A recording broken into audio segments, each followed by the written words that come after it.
back when our ancestors ruled the land, they had to settle their disputes much differently than we do today. You see, what they would do at that time period was they would get two large groups of burly men together, and they would just have at each other, and when one group was dead, they would win. Now, of course, they found other ways and better means of killing each other by inventing new objects such as the wheel, the chariot, the bow and arrow, and they used the human brain.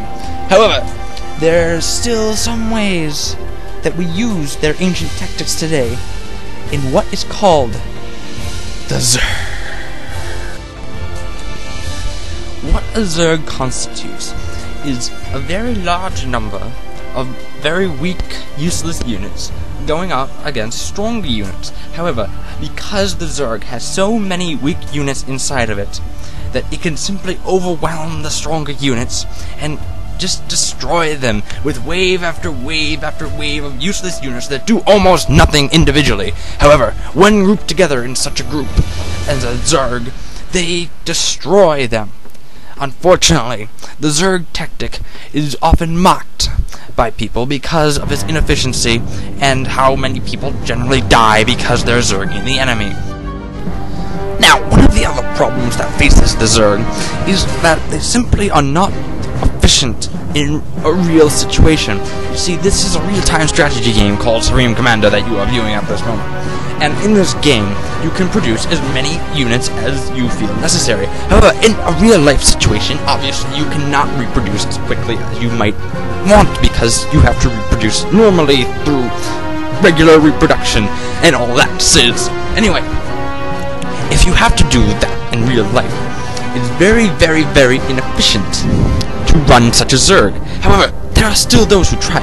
For instance, in the game PlanetSide, there is a very infamous Zerg, and that Zerg is called the Terran Republic Foot Zerg.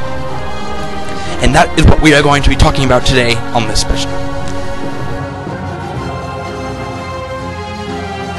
The Terran Foot Zerg is unique in the fact that it is the only group of people that believes that it is more powerful than enemy vehicles on foot. Now, scientists have studied these groups of people for generations, and we still have yet to figure out their rationale. However, many believe it is the striker weapon that they carry alongside of them. However, many times these clumps of strikers will be taken out in other more efficient methods from the smarter, more tactically sound enemies by using laser beams from outer space. Now, this Terran Zerg, in comparison with the other empires in the game, is often compared to the Battle of Thermopylae, where the Spartans use a strategic choke point where they could funnel the enemy Zerg's numbers into a very small amount, and then use their superior armor, as well as much more advanced warfare tactics and skill, and they would be able to defeat the enemies because they could not use their numbers to their advantage. Now, we had attempted to have an interview with one of the leaders of the Terran Foot Zerg. However, as you would be able to see from our first-hand video experience here, that this interview did not actually go very well. Just watch.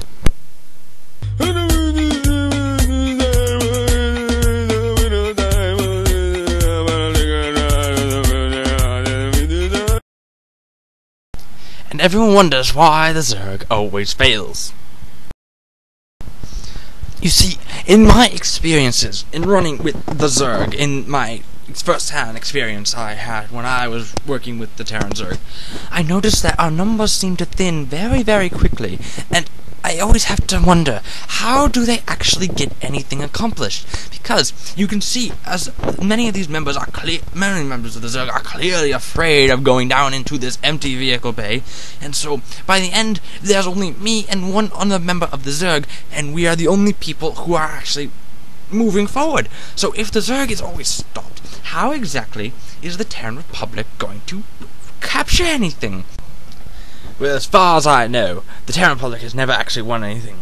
So, I think that it is safe to say at this point that Zerging is not an effective tactic.